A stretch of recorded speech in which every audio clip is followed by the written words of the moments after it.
Welcome back to Esoteric Guardian. In today's video, we delve into one of the most mysterious and influential texts in human history, the Divine Comedy. For 7 centuries, it has been celebrated as literature, but few realize how deeply coded this work really is. Behind its medieval Christian setting lies a labyrinth of hidden symbols, numerology, and esoteric messages, layers that turn Dante's journey through hell, purgatory, and paradise into far more than a religious poem. What begins with one man lost in a dark forest unfolds into a cosmic map of the soul, a vision that blends theology with pagan mythology, alchemy, and secret knowledge passed down through centuries. This isn't just literature, it's an initiation disguised as poetry. To approach the Divine Comedy properly, we have to begin with Dante Alighieri himself. Born in Florence in 1265, he grew up in a city-state where politics and religion were inseparable, where every decision carried the weight of both heaven and earth. 2 factions tore through Italy at the time: the Guelphs, aligned with the papacy, and the Ghibellines, loyal to the Holy Roman Empire. Dante sided with the Guelphs, believing they defended Florence's independence. Yet the Guelphs fractured into black and white factions, and Dante's own white Guelphs fell from power. The new rulers condemned him to exile under penalty of death if he ever returned. This exile was permanent. Florence, the city that shaped him, would remain out of reach for the rest of his life. He carried that loss like a wound, and it forged the tone of the Divine Comedy, a text filled with judgment, but also with longing, with moral vision, but also the melancholy of someone who had seen entire worlds collapse.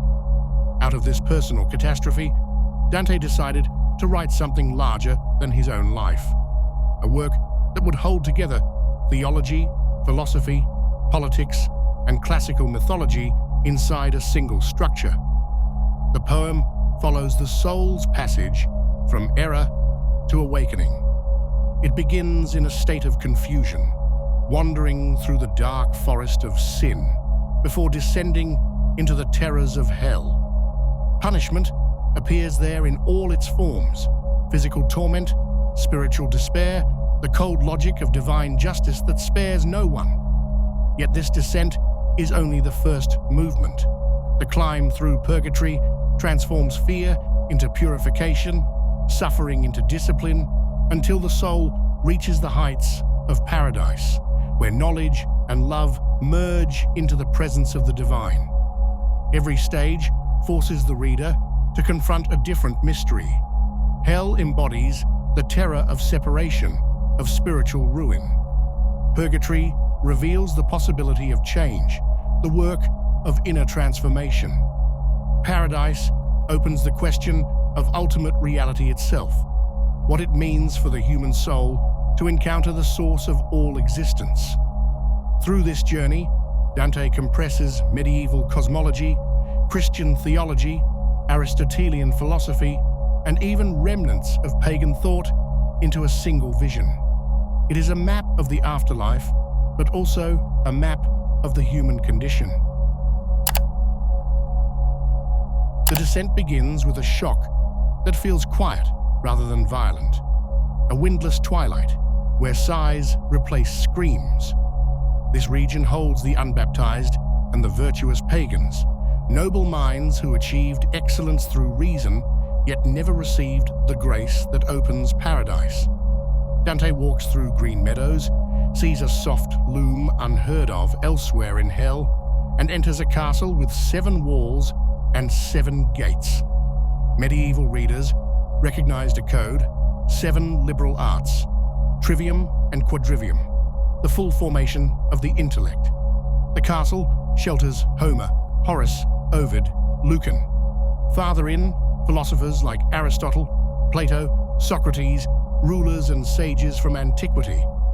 Punishment here means privation rather than pain.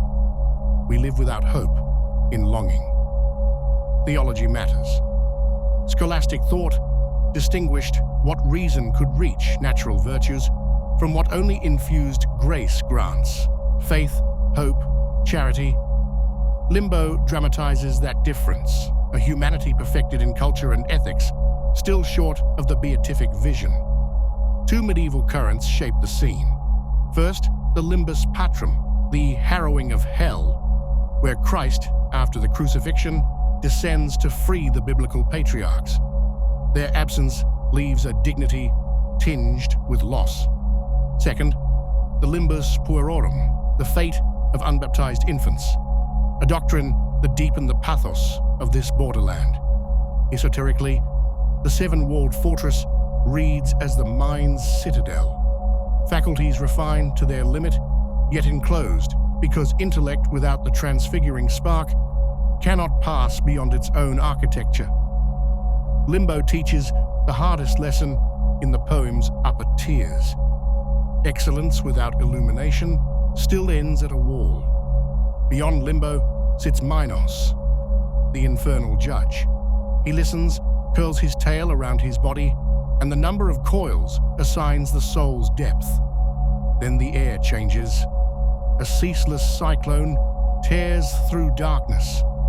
Here swirl those who surrendered governance of reason to appetite: Cleopatra, Dido, Achilles, Paris, Tristan, and most piercingly, Paolo and Francesca, whose story of a kiss, born from reading, becomes the poem's first devastating case study in the psychology of sin. The contrapasso explains the wind. Desire lived as an internal tempest becomes an external climate. Rest never arrives because the will never learned rest. The lovers strain toward one another, touch for an instant, then tear apart again. Perpetual approach without union. The symbolism runs deep. Medieval vision literature, the Visio Pauli, the vision of Tnugdal, often punishes sexual transgressions with driving winds or whirlwinds of dust. Imagery Dante elevates into metaphysics. Passion untethered makes the soul volatile. In alchemical language, eros remains unfixed, like a spirit that refuses coagulation. The element is air, swift, persuasive, difficult to master, mirroring how sensual love can exalt or shatter depending on form and measure. Minos at the gate functions as the failed conscience. Judgment arrives, but too late to guide choice. Francesca's rhetoric matters as much as her fate. She reframes culpability as destiny, cites love as a sovereign force, and softens transgression with courtly language. Dante listens, weeps, and faints, a warning embedded inside the narrative. Pity without discernment becomes complicity. Emotion, misdirected, repeats the old surrender. The circle then teaches two truths at once.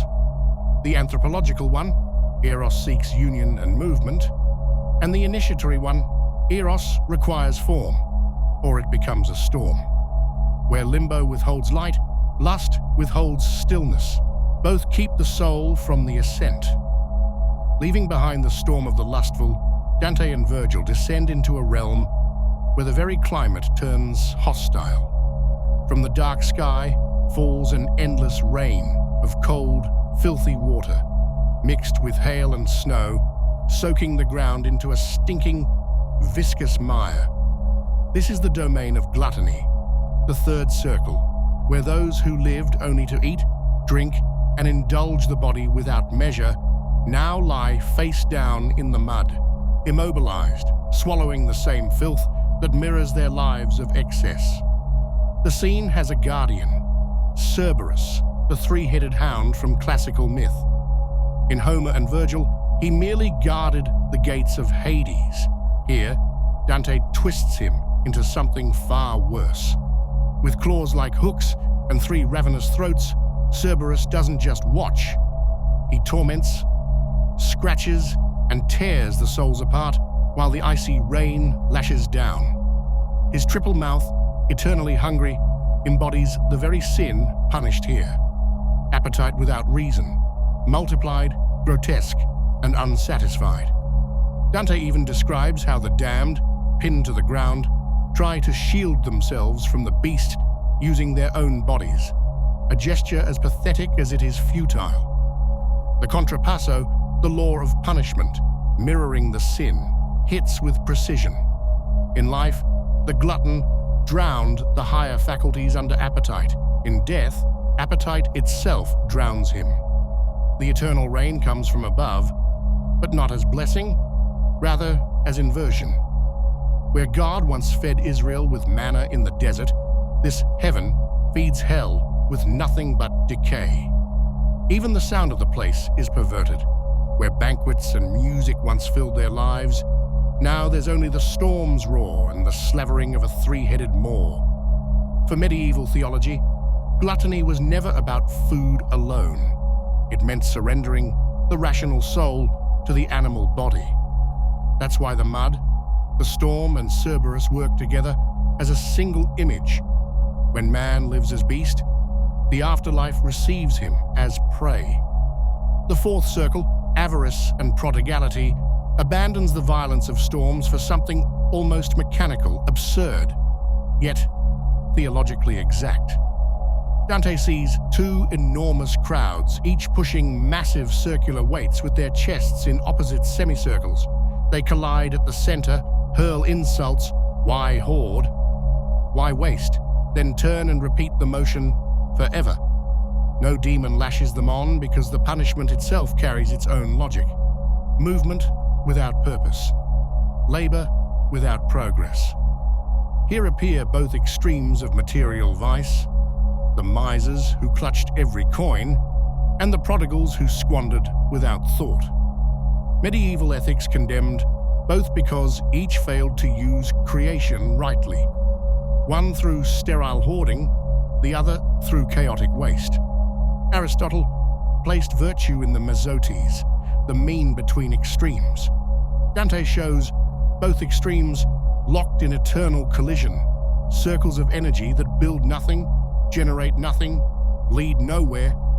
The figure of Plutus, classical god of wealth, crouches at the edge, uttering his broken cry, Pape Satan, Alepe. Scholars have argued for centuries about those words.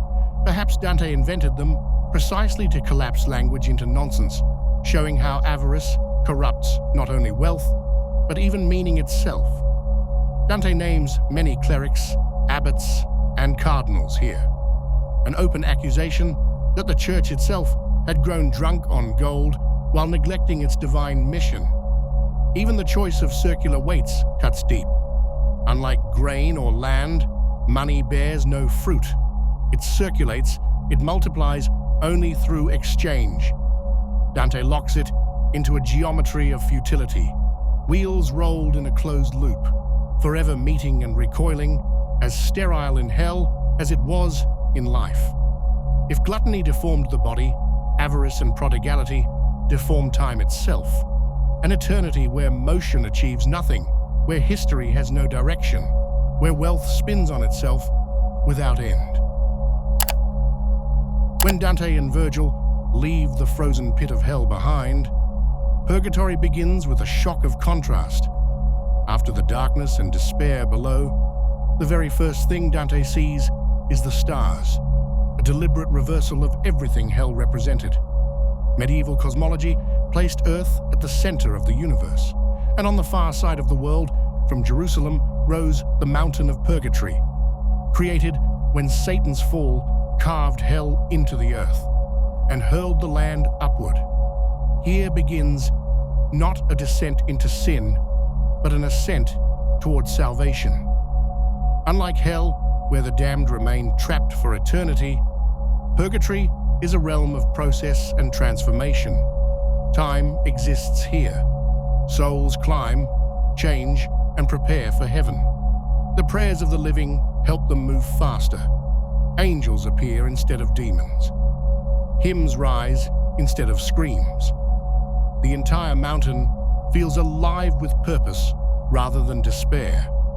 The structure divides into three parts: the shore at its base, the 7 terraces circling its slopes, and the Garden of Eden at its summit. The souls arrive on the beach singing psalms, ferried by an angel whose wings serve as sails. Even this opening reverses hell completely. No silence, no terror, no demonic gatekeepers, only light, song, and movement toward redemption.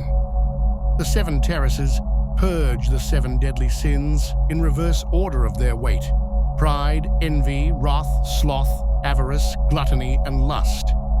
Each terrace imposes a punishment designed not to torture, but to purify. The proud carry heavy stones that crush their backs until humility replaces arrogance.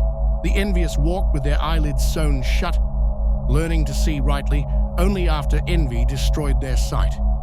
The wrathful stumble through thick, choking smoke that mirrors the anger once clouding their minds. The slothful, who wasted life through inaction, run without rest, driven to the opposite extreme. The avaricious and prodigal lie face down on the earth. They either worshipped or squandered. The gluttonous starve amid trees heavy with fruit they cannot reach. Finally, the lustful pass through cleansing fire, their desires burned into right order before they can ascend. At each terrace, angels wait at the gates, erasing a letter P for peccatum sin from Dante's forehead as he climbs. Sacred hymns echo constantly, Te Deum Laudamus, Salve Regina, filling the air with the sound of redemption. Here no demons laugh, no beasts torment. Every trial burns toward transformation, not punishment. The contrast with hell could not be sharper. Hell spirals downward into cold and silence. Purgatory rises upward through wind, music, and starlight. Hell closes its gates forever. Purgatory opens each terrace when the soul learns its lesson. Hell ends in Satan's frozen prison. Purgatory ends in the earthly paradise, where Beatrice descends, and Dante prepares for the final vision in paradise. Where hell dramatizes sin's weight, Purgatory reveals the soul's rehabilitation, a cosmic ascent where justice and mercy converge on the climb toward God. After the climb through Purgatory, the tone shifts completely. Paradise doesn't feel like the next stage on a map. It feels like Dante has crossed into another order of reality. The mountain, the terraces, even the memory of hell. All of it falls behind. What begins here is the ascent through the heavens themselves, guided now by Beatrice, who embodies wisdom, grace, and the love, holding the entire universe together. The journey rises through the celestial spheres one by one: the moon, Mercury, Venus, the sun, Mars, Jupiter, Saturn, the fixed stars, the primum mobile. Each sphere brings more light, more harmony, more nearness to the source of everything. Medieval astronomy, drawn from Aristotle and Christianized by Thomas Aquinas, imagined the cosmos as a series of nested heavens moved by divine love. Dante takes that model and turns it into poetry. The higher he climbs, the brighter and more overwhelming the reality becomes. Beatrice explains as they rise how justice works, how free will fits into divine providence, how love orders the cosmos. In hell, everything felt heavy and grotesque. In Purgatory, there was struggle and penance. In paradise, there is only light, music, and clarity. Souls appear as living stars. Voices sing in perfect harmony. Dante keeps insisting that words fail before what he sees, but he keeps trying anyway, layering images of brightness, circles, fire, and song to describe the indescribable. The vision turns almost geometric near the end. Circles of angels revolve around God.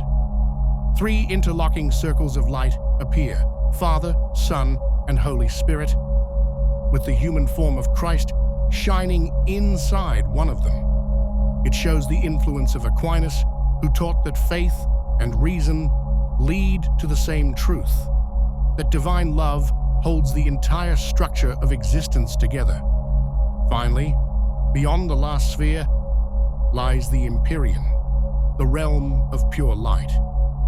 Here Dante glimpses the mystery at the center of all things, the harmony of the universe reflected in one single point, a reality where intellect, love, and being fuse into something language can't fully hold, where hell crushed the soul with despair and purgatory pushed it through discipline and hope. Paradise ends with a vision so vast, it feels like the soul has finally stepped into the mind of God. What looks like a medieval Christian poem on the surface becomes, under closer examination, a work of almost mathematical precision. Dante doesn't simply write about hell, purgatory, and paradise. He designs them like an architect, encoding theology, cosmology, and spiritual initiation into every line.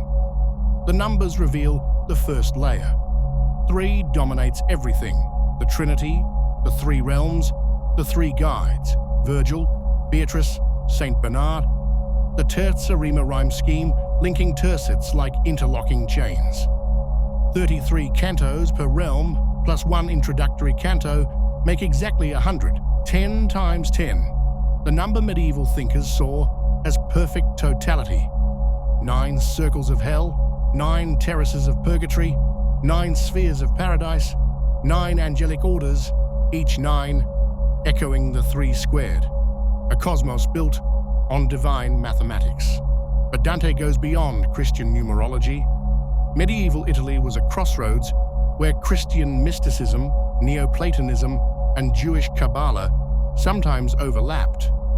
The ascent through multiple levels recalls the Kabbalistic tree of life, where the soul rises through 10 Sephirot toward divine unity. The final vision of concentric circles of light mirrors not only Christian Trinitarian theology, but also Neoplatonic ideas of the one radiating existence outward in descending layers. Even Virgil's role fits the Hermetic tradition. Human reason, represented by a pagan sage, guides the seeker until it reaches its limits, where divine revelation must take over. Modern occultists and esoteric schools often treat the Divine Comedy as a veiled initiation text. Read this way, hell becomes the confrontation with the fragmented self, the sins, compulsions, and ego-driven illusions holding the soul down. Purgatory maps the disciplined transformation where suffering refines rather than destroys. Paradise reveals the ultimate gnosis, where intellect and love merge in the direct vision of the divine. The entire journey moves from multiplicity to unity, from chaos to cosmic order, mirroring initiation rites in mystery traditions from antiquity through the Renaissance. Even the poem's structure suggests layers of meaning accessible only to those with the right keys. The gates, the guardians, the cosmic music, the shift from darkness to light, all resemble the symbolic language of initiation, where outer stories conceal inner truths. Dante never openly claims this, of course. He writes as a Christian poet. But the precision, the numerology, and the way the journey mirrors mystical ascent make it easy to see why later esoteric readers, from Renaissance Hermeticists to modern occult philosophers, see the comedy as more than theology. They see it as a spiritual map, one that guides the seeker inward even as it describes the universe outward. Many readers sense that the Divine Comedy operates on 2 levels at once: the public Christian epic anyone can follow and a hidden initiatory path encoded for those who know where to look. The 3 realms describe the afterlife, yes, but the journey also mirrors the interior transformation of the soul. First, the confrontation with everything broken and ego-driven. Then, the long work of purification. And finally, the union with divine reality. Even the guides reflect this structure. Virgil embodies human reason, powerful but limited. Beatrice brings divine love and revelation. Bernard ushers the final contemplative vision where words collapse into silence. The circle of poets Dante moved in, the so-called Fedeli d'Amore, adds fuel to this idea. Their language about courtly love has always felt too dense, too symbolic. Some historians believe their lady veiled divine wisdom itself, the Sophia or Shekinah, the feminine presence guiding the soul back to God. In that light, Beatrice stops being just a personal muse or Christian virtue. She becomes the luminous Hierophant, leading Dante through the stages of inner ascent. Other readers point to medieval Italy's contact with Kabbalistic texts and Neoplatonic cosmology. Dante's ascent through multiple levels of reality mirrors the tree of life, the 10 emanations drawing creation back to the source. The poem's obsession with the number 3, the constant triads and nines, the concentric heavens, even the dark geometries of hell's bulge. These patterns look like a Christianized map built on older sacred geometries. Some occult interpreters go further, claiming the structure echoes the Qliphoth, the shadow side of the tree, with hell as a realm of shells and emptiness rather than pure fire. Serious scholars have also traced parallels with Islamic ascension literature, especially the Book of the Ladder, describing the prophet's night journey through the heavens. The gatekeepers, the layers of reality, the visionary climax beyond intellect. All of it circulated in translation through the Mediterranean a century before Dante wrote. Whether direct borrowing or shared symbolic logic, the pattern of ascent feels older than Florence, older than medieval Christianity itself. Then there are the political and apocalyptic codes. The prophecy of the Greyhound, the cryptic number 515, the hope for a coming ruler who restores justice to a corrupt world. On the surface, this points to Italian politics, but numerological readings see something else. A messianic figure hidden behind ciphers, part world savior, part philosopher king, carrying echoes of Templar myths and eschatological prophecies the Church preferred to forget. Alchemy slides naturally into this architecture. The 3 canticas follow the classic stages. Negrido in the Inferno, the blackening where the soul confronts chaos and death. Albedo in Purgatory, the whitening and purification. Rubido in Paradise, the reddening or final conjunction of spirit and matter, intellect and love. Even the steps before Eden, black, white, red, fall into place. The whole poem begins to look like a spiritual laboratory disguised as verse. The form itself participates in the mystery. Terza rima chains stanzas together so the rhyme never breaks, like a ladder of breath carrying you upward. The perfect numbers, 3, 9, 33, 100, structure the poem with Pythagorean precision. Medieval readers would have felt this architecture the way we feel rhythm in music. Not intellectually, but viscerally, as if the cosmos itself ran on mathematics made flesh. At the highest level, Dante's final vision of the celestial rose anticipates images that later secret societies, like the Rosicrucians, would make central. The opened rose as the soul in full bloom, the cross or axis at its center, uniting the human and divine. Whether coincidence or foreshadowing, the geometry matches, circles within circles, all converging on the unknowable point of pure light. Modern psychological readings add yet another layer. Hell becomes the shadow, the disowned self. Purgatory, the disciplined work of integration. Paradise, the union of intellect, love, and will in a self, so whole it transcends ordinary consciousness.